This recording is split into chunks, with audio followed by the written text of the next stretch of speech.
देखिए इस क्वेश्चन में क्या बोला है कि the displacement of a medium in a sound wave हमें दिया है किस इक्वेशन से y1 is equals to a cos ax plus bt, जहाँ a और b ये हैं पॉजिटिव कॉन्स्टेंट्स।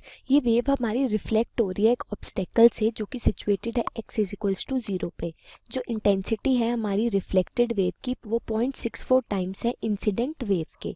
तो फर्स्ट पार्ट में हमसे पूछा है कि वेवलेंथ और फ्रीक्वेंसी ऑफ इंसिडेंट वेव क्या होंगी।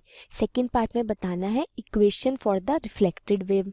थर्ड पार्ट में हमें रिजल्टेंट वेव जो फॉर्म होगी रिफ्लेक्शन के बाद उसकी maximum and minimum value of particle speed बतानी है मीडियम में। और फोर्थ पार्ट में पूछा है कि हमें रिजल्टेंट वेव को superposition of a standing wave and a travelling wave से रिप्रेजेंट करना है और बताना है कि positions of anti nodes of standing wave क्या होगी और direction of propagation of travelling wave क्या होगी। तो हम शुरू करते हैं फर्स्ट पार्ट से। फर्स्ट पार्ट को सॉल्व करने के लिए सबसे पहले हम क्या करेंगे, हम अपनी इक्वेशन लिख लेंगे जो दे रखी है y1 is equals to a cos ax plus bt। ठीक है, हमें पता है कि जो स्टैंडर्ड इक्वेशन होती है हमारी वेव की प्लेन प्रोग्रेसिव वेव की वो क्या होती है, वो होती है y is equals to a cos kx plus omega t, ये होती है। तो अगर हमारी जो गिवन इक्वेशन है उसे हम कंपेयर करें स्टैंडर्ड इक्वेशन से तो हमारे पास k क्या आ गया, k हमारा a के इक्वल है और ओमेगा हमारा b के इक्वल है। k क्या होता है, 2 पाई बाय लेमडा होता है। तो 2 पाई बाय लेमडा अगर a के इक्वल है तो लेमडा कितना आ गया, लेमडा आ गया 2 पाई बाय a जो कि है हमारी वेवलेंथ ऑफ इंसिडेंट वेव। और ओमेगा क्या होता है, 2 पाई न्यू होता है। 2 पाई न्यू हमारा b है तो न्यू आ गया b बाय 2 पाई। ये क्या हो गई, ये हमारी फ्रीक्वेंसी हो गई। तो हमारा फर्स्ट पार्ट इसी के साथ सॉल्व हो गया। हमारी वेवलेंथ आ गई 2 पाई बाय a और हमारी फ्रीक्वेंसी आ गई b अपॉन 2 पाई। ठीक है, अब हमें क्या करना है, सेकंड पार्ट की तरफ बढ़ते हुए हमें बताना है कि इक्वेशन क्या होगी हमारी रिफ्लेक्टेड वेव की। तो उसको देख लेते हैं। देखो हमें बोला है कि वेव जो है वो रिफ्लेक्ट हो रही है कहाँ पे, wave is reflected at x is equals to 0 by an obstacle। ठीक है, तो x is equals to 0 पे अगर हमारी वेव कोई रिफ्लेक्ट होगी तो इसका मतलब रिफ्लेक्ट होने की वजह से उसमें क्या आएगा, फेज डिफरेंस आएगा पाई का, phase difference of pi. Wave हमारी सफ़र करेगी फेज डिफरेंस ऑफ पाई।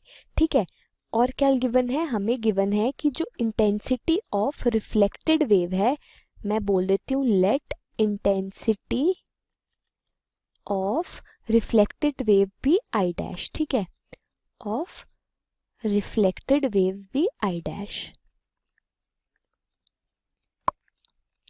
और हमें क्या गिवन है कि जो ये रिफ्लेक्टेड वेव की इंटेंसिटी है आई डैश वो क्या है, वो 0.64 टाइम्स ऑफ इंसिडेंट वेव की इंटेंसिटी है, यानी 0.64 टाइम्स ऑफ आई है।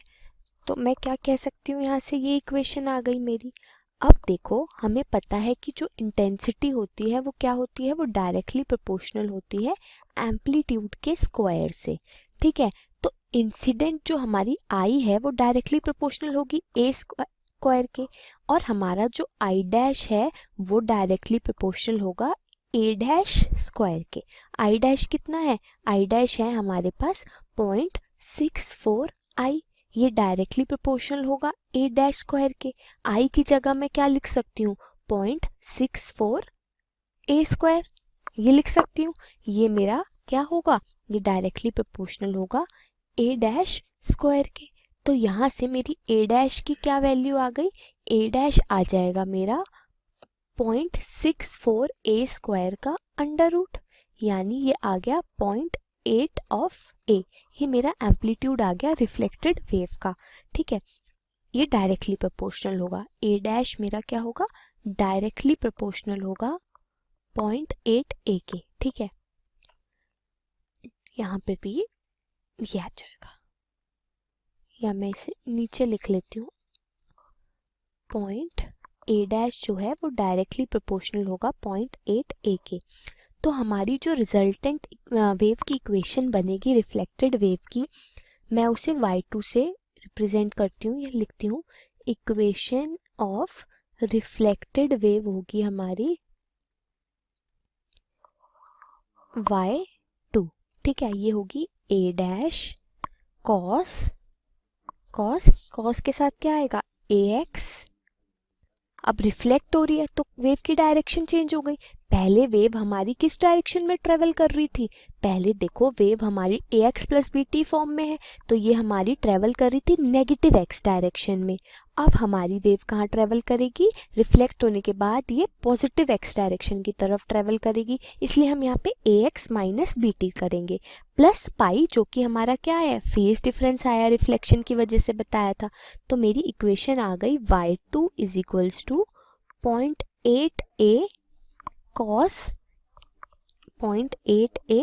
cos ax minus B T plus pi, ठीक है। अब बी टी कॉस कोई भी कॉस के साथ हम पाई का फेज डिफरेंस करें तो उसको फिर हम वापस में cos 180 प्लस थीटा कितना होता है, cos 180 प्लस थीटा हमारा क्या होता है, ये होता है हमारा माइनस कॉस थीटा की इक्वल। तो मैं इसे इस फॉर्म में भी लिख सकती हूँ, ठीक है। तो ये मेरा इस इक्वेशन से मेरी आ गई यूज करके रिफ्लेक्टेड वेव की इक्वेशन, ठीक है। अब हम चलते हैं सी पार्ट की तरफ। सी पार्ट में हमें क्या बोला है, हमें बताना है कि अगर जो रिजल्टेंट वेव जो फॉर्म हुई है हमारी रिफ्लेक्शन के बाद, उसकी maximum and minimum value of particle speed कितनी होगी। तो वो देख लेते हैं सी पार्ट। उसमें क्या है, देखो रिजल्टेंट वेव इक्वेशन क्या होगी हमारी, रिजल्टेंट वेव की इक्वेशन होगी सुपरपोजिशन प्रिंसिपल से हम निकाल सकते हैं। देखो कैसा केस है, हमारी ओरिजिनल वेव आ रही है, ठीक है, इस डायरेक्शन में, ये है y1, और हमारी क्या y2 जा रही है वापस से इस डायरेक्शन में। तो जो रिजल्टेंट वेव y होगी वो सुपरपोजिशन से बनेगी y1 और y2 के। तो y आ जाएगा मेरा y1 प्लस y2, ठीक है। दोनों को ऐड कर देते हैं तो y कितना होगा, y होगा a cos ax plus B T minus point a cos ax minus B T, ठीक है, ये होगी। अब देखिए आगे क्या करेंगे हम इसको सॉल्व करेंगे। यहाँ से हम क्या कर सकते हैं, यहाँ से हम लिख सकते हैं कि पार्टिकल वेलोसिटी का फॉर्मूला v क्या होगा, v होगा मेरा dy बाय dt। इसको मैं t के रिस्पेक्ट में डिफ्रेंशिएट करूंगी तो क्या आएगा, ये आएगा A B minus A B sine ax plus B T, ये आ जाएगा, ठीक है। और यहाँ से क्या आएगा 0.8a minus B minus minus plus और एक कॉस का माइनस, ये minus 0.8 A B sine ax minus B T, ठीक है, ये आ जाएगा। तो मैं इसको किस फॉर्म में लिख सकती हूँ, यहाँ से मैं माइनस ए बी कॉमन ले लूँ तो ये क्या आ जाएगा, ये आएगा sine ax plus B T plus 0.8 sine ax minus B T, ठीक है, ये आ जाएगा। अब देखो अब इसको हम एक्सपैंड कर लेते हैं, यहाँ से ये होगा minus A B sine A x plus B t का एक्सपेंशन क्या होगा, ये होगा sine A x cos B T plus cos A x sine B t. Sine a plus b क्या होता है, sine a cos b plus cos a sine b, तो यही हम लगाएंगे। Plus sine a minus b क्या होता है, साइन ए माइनस बी होता है 0.8, इधर से आ जाएगा साइन ए माइनस बी होता है sine a cos b minus cos a sine b, तो ये आ जाएगा साइन ए x cos B T minus 0.8 sine cos ए एक्स साइन बी टी, ठीक है। तो ये हमारी आ गई। अब हम इसे क्या करते हैं, हम सॉल्व कर लेंगे, क्या आएगा माइनस ए बी।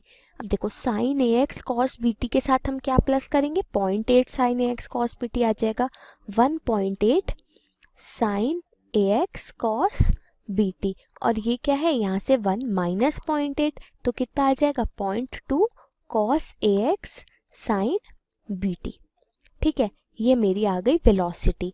अब मैक्सिमम वैल्यू इस वेलोसिटी की कब होगी, इसकी मैक्सिमम वैल्यू होगी जब मेरा साइन ए एक्स भी 1 हो और कॉस बी टी भी 1 हो, ठीक है। ये मैक्सिमम वैल्यू की कंडीशन तो तभी होगी ना जब मैं साइन ए एक्स और कॉस बी टी क्या हो 1 हो, जिसकी वजह से क्या हो ये मैक्सिमाइज हो जाए। देखिए हम अगर कॉस ए एक्स और साइन बी टी को मैक्सिमाइज करेंगे को 1 रखेंगे तो मेरा साइन ए एक्स कॉस बी टी 0 हो जाएगा। ठीक है, sine X cos B T के साथ बड़ा फैक्टर है 1.8 का और इसके कॉस ए एक्स साइन बी टी के साथ छोटा फैक्टर है, तो मेरी वेलोसिटी मैक्सिमम नहीं आएगी। लेकिन अगर मैं बोलूँ कि साइन ए एक्स 1 कर दूँ, कॉस बी टी को 1 कर दूँ, तो मेरा क्या होगा, कॉस ए एक्स 0 हो जाएगा, साइन बी टी 0 हो जाएगा। अब अगर ये 0 हो जाएगा तो मेरे में कोई छोटा फैक्टर 0 हो रहा है, बड़ा अभी भी रिटेन हो रहा है। ठीक है, इसलिए ये मेरे क्या यूजफुल कंडीशन है, मैक्सिमाइज वेलोसिटी निकालने के लिए मेरे को ये कंडीशंस लगानी पड़ेंगी। तो वी मैक्सिमम क्या आ जाएगी, यहाँ से आ जाएगी -1.8 ए बी, ये मेरी आ जाएगी मैक्सिमम वैल्यू ऑफ वेलोसिटी। तो मॉड ऑफ वी मैक्सिमम होगा 1.8 ऑफ ए बी। अब हम बात करते हैं वी मिनिमम के लिए। ठीक है, वी मिनिमम के लिए क्या करना पड़ेगा, साइन ए x cos B t cos ए एक्स साइन बी टी की ऐसी क्या कंडीशन हो कि मेरी वेलोसिटी मिनिमम हो जाए, मॉड ऑफ वेलोसिटी। तो उसके लिए अगर मैं मान लूँ एक कंडीशन, तो मैं ये कह सकती हूँ कि जब साइन ए एक्स मेरा क्या हो, साइन ए एक्स मेरा 0 हो। ठीक है, और दूसरा क्या, मेरा साइन बी टी भी 0 हो। ऐसा रिलेशन जिसमें साइन ए एक्स और साइन बी टी दोनों 0 हो। अगर साइन ए एक्स 0 है तो कॉस ए एक्स 1 आ जाएगा, साइन बी टी 0 है तो कॉस बी टी 1 आ जाएगा। लेकिन जब मैं ये सारी वैल्यूज़ पुट करूँगी अपने इस इक्वेशन में तो क्या होगा, देखो साइन ए एक्स 0 है तो ये फैक्टर पूरा 0 हो जाएगा, साइन बी टी 0 है तो ये भी पूरा फैक्टर 0 हो जाएगा। तो मेरी वी मिनिमम क्या आ जाएगी, 0 आ जाएगी। एक तो मैं ये कंडीशन ले सकती हूँ मिनिमम के लिए, और मैं यह बोल सकती हूँ क्या कि मेरा कॉस बी टी 0 हो और कॉस ए एक्स भी 0 हो। तो इससे क्या होगा, साइन बी टी 1 आ जाएगा और साइन ए एक्स भी 1 आ जाएगा। इस कंडीशन में भी मेरी मिनिमम वेलोसिटी क्या आएगी, 0। ठीक है, अब हमारा मॉड 0 से छोटा तो कोई ऐसी, इसके अलावा तो कोई कंडीशन नहीं हो सकती। तो मेरी वी मिनिमम क्या होगी, वी मिनिमम होगी 0। ठीक है, तो ये मेरा क्वेश्चन कंप्लीट हो गया इस पार्ट से भी। तो ये हो गया वी मैक्सिमम 1.8 ए बी और वी मिनिमम आ गई मेरे पास 0। अब हम चलते हैं लास्ट पार्ट की तरफ। इसमें बोला है कि हमें रिजल्टेंट वेव को super position of a standing wave and a travelling wave बताना है। ठीक है, तो देखो मेरी रिजल्टेंट वेव क्या बनी थी, डी पार्ट हम कर रहे हैं। y मेरा आ रहा था y1 प्लस y2, यानी ये कितना था, y1 और y2 की वैल्यूज हमने निकाली थी, ये y2 आ गया था और y1 हमें क्वेश्चन में गिवन है, ये देखिए। ठीक है, तो मैं लिख सकती हूँ ये हो गया a cos A x plus B T minus 0.8 a cos A x minus B T, ये था। ठीक है, इसको मैं किस फॉर्म में लिख सकती हूँ, इसको मैं तोड़ सकती हूँ 0.8 a cos A x plus B T plus 0.2 a cos A x plus B T minus 0.8 a cos A x minus B T. ठीक है, अब मैं क्या करती हूँ, मैं इसको और इस टर्म को इकट्ठे ले लेती हूँ। तो ये क्या हो जाएगा, इस टर्म दोनों टर्म को इकट्ठे लेने से मैं ये लिख सकती हूँ 0.8 ए कॉमन ले लूँगी और मैं cos ए x plus B T minus cos ए एक्स माइनस बी टी को क्या लिख सकती हूँ, ये मैं लिख सकती हूँ -2 sine A x plus B T plus a x minus B t upon 2। और यहाँ पे मल्टीप्लिकेशन में क्या आ जाएगा, sine A x plus B T minus a x minus B T, minus minus plus आ जाएगा, प्लस बी टी अपॉन 2। ठीक है, यही तो होता है formula, cos a plus b minus cos a minus b क्या होता है, ये होता है -2 sine a plus a minus b upon 2 into sine a plus b minus a minus b upon 2। ठीक है, तो यही हमने लगा दिया और हमारा क्या आ गया साइड में आ गया 0.2a cos ax plus bt। ठीक है, अब इसको हम करें आगे सॉल्व, तो ये क्या आएगा -1.6a साइन, देखो bt bt कैंसिल हो गया, 2ax/2 क्या आ गया ax, यहाँ पे ax कैंसिल हो गया, 2bt/2 क्या आ गया bt साइन bt। ठीक है, और यहाँ से आ गया plus 0.2a cos ax plus bt। ठीक है, ये आ गया। तो देखें अगर मेरी ये रिजल्टेंट जो इक्वेशन है, तो इसमें से क्या है, ये वाला जो पार्ट है ये क्या है, ये है स्टैंडिंग वेव का स्टैंडर्ड इक्वेशन से कंपेयर कर सकते हैं। ये हो गई मेरी इक्वेशन ऑफ स्टैंडिंग वेव। ठीक है, और जो ये वाला पार्ट है वो क्या आ गई, ये हमारी ट्रैवलिंग वेव की इक्वेशन की स्टैंडर्ड फॉर्म है, इक्वेशन ऑफ ट्रैवलिंग वेव। ठीक है, तो हमने ये क्या निकाल लिया, यहाँ से हमने अपनी रिजल्टेड इक्वेशन को स्टैंडिंग वेव और ट्रैवलिंग वेव में ब्रेक कर लिया। ठीक है, और हमें क्या पूछा था, सुपर पोजिशन दिखा दिया हमने, हमें पूछा था कि पोजिशंस क्या होंगी anti nodes of standing wave की। ठीक है, तो उसके लिए हम क्या करेंगे, पोजीशन स्टैंडिंग वेव ये है, ये तो हमने निकाल दिया। अब हम स्टैंडिंग वेव की इक्वेशन ले लेते हैं। स्टैंडिंग वेव की इक्वेशन क्या है हमारी, y is equals to -1.6a sine ax sine bt। ठीक है, हमें क्या बताना है, हमें पूछा है क्वेश्चन में position of anti nodes. Anti nodes पे क्या होता है, एंटी नोड्स पे एम्पलीट्यूड हमारा मैक्सिमम होता है, amplitude is maximum.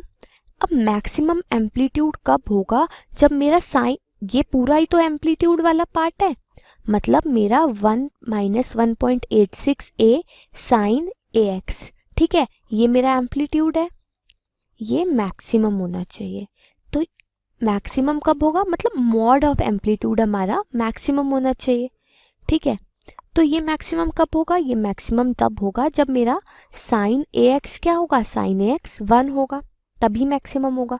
Sign ax 1 कब होगा, जब मेरा ax किसके इक्वल होगा, ax इक्वल होगा n pi plus -1 to the power n pi by 2, इसके इक्वल होगा।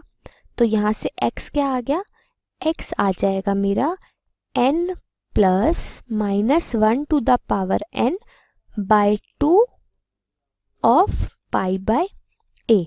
तो x की इन पोजीशंस पे मेरा क्या आएगा, एम्पलीट्यूड मैक्सिमम आएगा और एंटी नोड मिल जाएगा हमारे को। ठीक है, ये एंटी नोड की पोजीशंस आ गई हमारे पास, तो हम क्या लिख सकते हैं, ये पोजीशन ऑफ एंटी नोड आ गई। अब क्या बोला है, अब हमें बोला है लास्ट में हमें डायरेक्शन ऑफ प्रोपोगेशन निकालनी है ट्रैवलिंग वेव की, direction of propagation of travelling wave. तो ट्रैवलिंग वेव की इक्वेशन ये आई थी। इस इक्वेशन को देख के क्या फॉर्म, ये हमारी किससे कंपेयर कर सकते हैं, ये kx plus omega T form की है। तो जब हमारे पास kx plus omega T form में इक्वेशन होती है, तो हमारी कौन सी डायरेक्शन में मूव करती है, नेगेटिव x डायरेक्शन में मूव करती है। तो direction of propagation of travelling wave is negative of x direction. ठीक है, x डायरेक्शन। तो ये मेरा ये पार्ट भी पूरा कंप्लीटली सॉल्व हो गया और इसी के साथ ये क्वेश्चन फुल कंप्लीट हो गया। ठीक है। Hello students, today our question is, a train approaching a hill at a speed of 40 km per hour sounds a whistle of frequency 580 Hz when it is at a distance of 1 km from the hill, and a wind with a speed of 40 km per hour is blowing in the direction of motion of the train, and find the frequency of the whistle as heard by the observer on the hill. So this is first part here, that is we have to solve, and the second part is the distance from the hill at which the echo from the hill is heard by the driver, and its frequency velocity of sound in air is 1200 km per hour. So we have to solve two parts here. So the solution of this question is, so let us start with solving first part here. So we have to find the frequency of whistle heard by the observer. So for this we have to calculate apparent frequency here.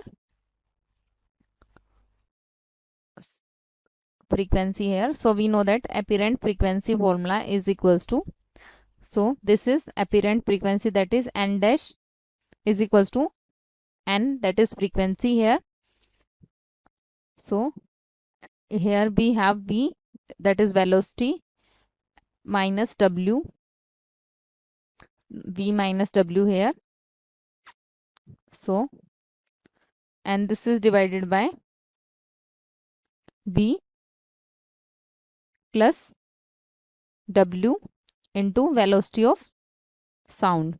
So from solving this we get apparent frequency is equals to n is, so we can put here n is 1200.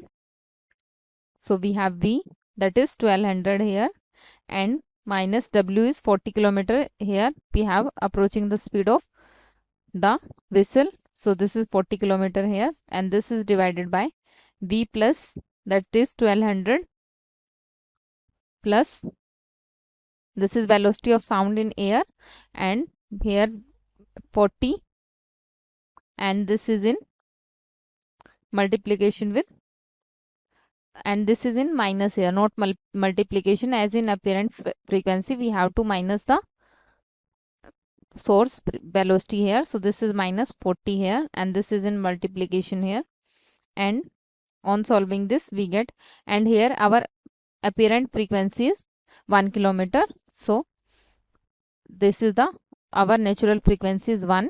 So from here we get n dash is equals to, this will become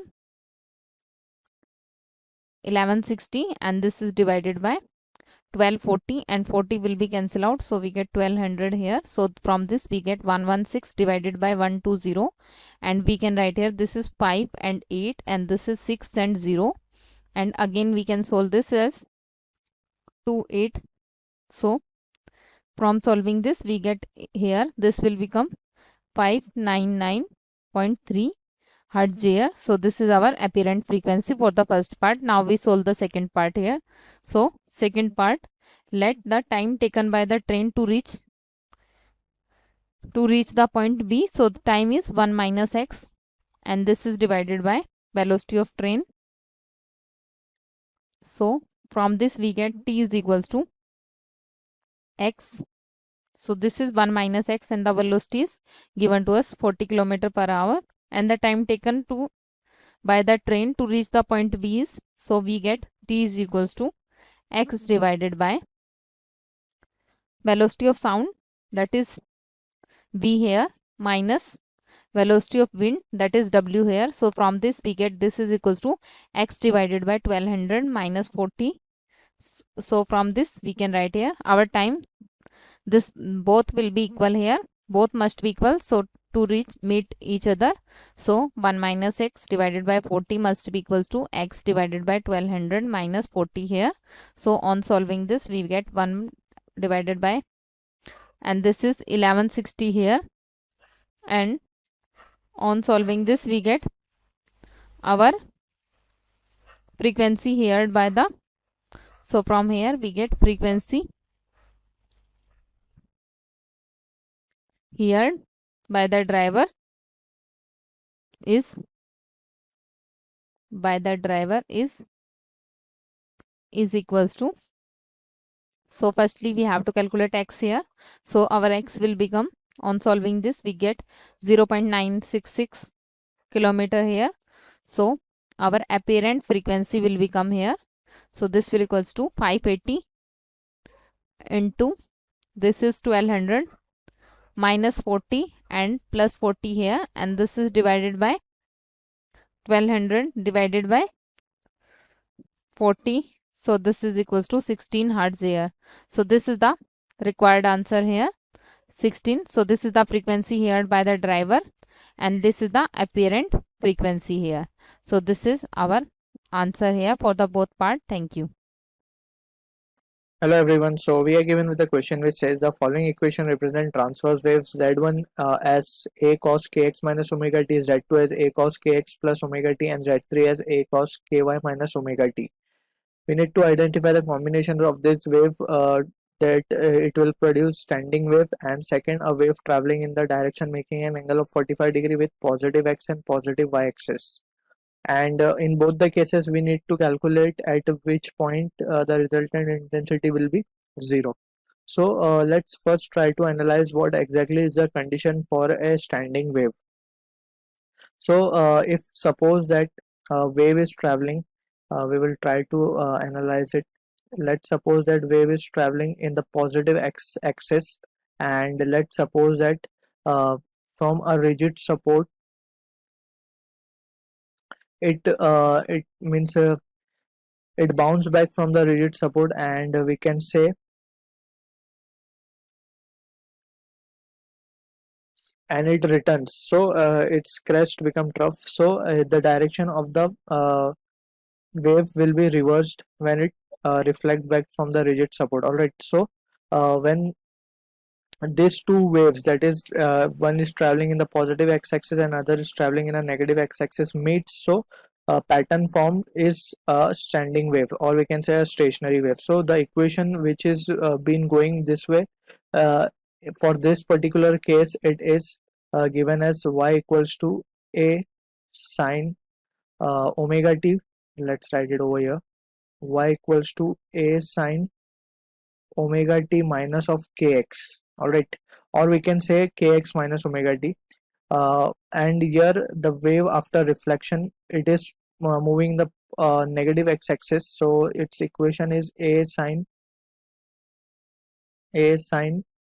omega t plus of kx. So we have to keep this in mind when the wave is traveling in the positive x-axis. So its equation is y equals to a sine omega t minus kx, and if it is traveling in the negative x-axis, so its equation, only the difference is that we will put a plus sign over here. All right. So similar way, these two waves superimpose, so the pattern formed is stationary pattern. Alright, so from the three equation that has been given, that is Z1 as a cos uh, kx minus omega t. Both the natures are sinusoidal, whether it is of cos, whether it is of sine. So no need to confuse over here. And here it is a cos kx minus of omega t, and Z3 has been given as a cos ky minus omega t. All right. So here if we have a careful look, so these two equation, that is z2, here it is plus. So if we have a careful look, so 1 and 2, that is this was our first, this is second, and if we name it as 1 2 3, so we can say 1 and 2 will form a standing, we can say standing wave or the stationary wave. All right. So the combination of 1 and 2 will lead to the formation of standing wave.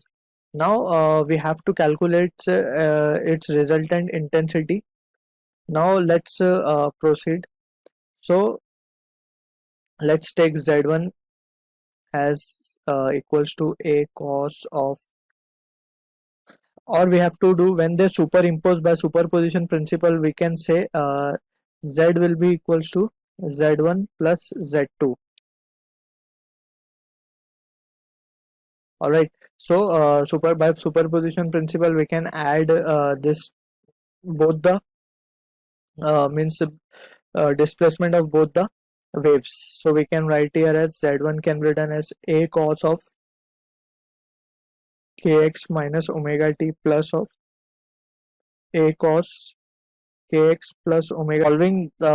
Solving this value, we will get a can be taken out as common, and we are left with 2 cos c plus cos d. Formula is 2 cos c plus d by 2.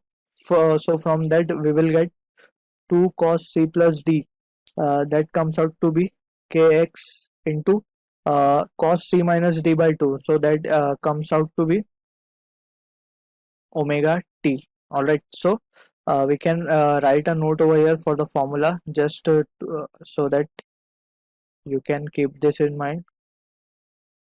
So let's write a bit clear over here. cos c plus cos d, and the formula is 2 cos c plus d by 2 into cos c minus d by 2. Alright, so this formula we have applied over here and we got this result. So we can write uh, r cos omega t, that is z, the value of z we have got r cos omega t. Here r is nothing but 2a cos kx. Alright, so this is the resultant amplitude we have substituted it as r. Therefore, now we are interested in finding the intensity, at which point intensities will be 0. We know that intensity is equals to amplitude square. So from here we can say amplitude square means 4a square cos square kx. Alright. So for intensity to become 0, we must understand that for intensity to become 0, the value of cos square kx should be 0. Therefore, we can write the value of cos square kx should be 0, and the value is 0. Cos is 0 when kx is the odd multiple of pi by 2, or we can say here, let's solve it more further. So cos kx will be 0, and if kx will be odd multiple, that is 2n minus 1 pi by 2, if kx is this multiple, so we can say at this point the value will be 0, and here the value of n starts from 1, 2, 3 and so on. Alright, so we can say the value of x can be further written as 2n minus 1 into pi by 2k. Alright, again the value of n starts from 1 to 3 and so on. So at this point the value of intensity becomes 0. Here it is, cos kx. So at this point the intensity will become 0. So this is the first part of the question we have completed. Now move on to the second part. A wave traveling in the direction making an angle of 45 degree with positive x and positive y axis. So if we have a careful look for the second part of the question, we can say this two will not be the case. Now the case will be z1 and z3, because z1 will be such a wave which is moving in the positive x-axis, that is it is minus, since we have discussed it over here, and this will be positive y-axis. All right, because here it is ky. So both this wave will combine to form the wave making an angle of 45 degrees. So z1 plus z3. So from here we can conclude that z1 and z3 will form the wave making an angle of 45 degree with x and y axis. All right, so again we have to calculate the intensities where it will be 0 for this case. So again we will write by superposition principle, z will be equals to z1 plus z3. Now z1 is been given to be as a cos kx minus omega t. So kx minus omega t, we will write it as kx minus omega t, and plus of a cos, here it is ky minus of omega t. All right, so yes, so solving this we will get a can be taken out as common, and we can write 2 cos c plus d, that is kx plus ky minus of 2 omega t over here, and the whole thing divided by 2 into cos of kx minus of ky divided by 2. All right, so this is what we are getting over here. Now this can be rearranged as 2a cos of kx minus ky by 2 into, we can write it as cos of kx plus ky. If we commonly split the value of 2, so this can be written as k into x plus y by 2 minus of omega t. Alright, so if we compare it with the equation of the means displacement that has been given, so we can say the resultant amplitude can be given as, this term will serve as an amplitude and this will be the cos term, that is kx minus omega t. So this term will serve as an amplitude, so we can write resultant amplitude will be 2a cos of k can be taken out as common, x minus y by 2. Alright, so now we are interested in finding the intensity value at that point where it will be 0. So we know intensity is nothing but amplitude square, so we will square the term, so 4a square, and this comes out to be cos square k x minus y by 2. This is x. So intensity will be 0. Intensity will be 0 when cos square kx minus ky by 2, or we can write it as k into x minus y by 2 terms is equals to 0. Alright, and this is only possible when the value k into x minus y by 2 is an odd multiple of pi by 2, 2n minus 1 by into pi by 2, where n starts from 1, 2, 3 and so on. Alright, so at every odd value of pi by 2, this value will be 0 and the intensity will be 0. So I hope you have understood the concept, and thank you for watching.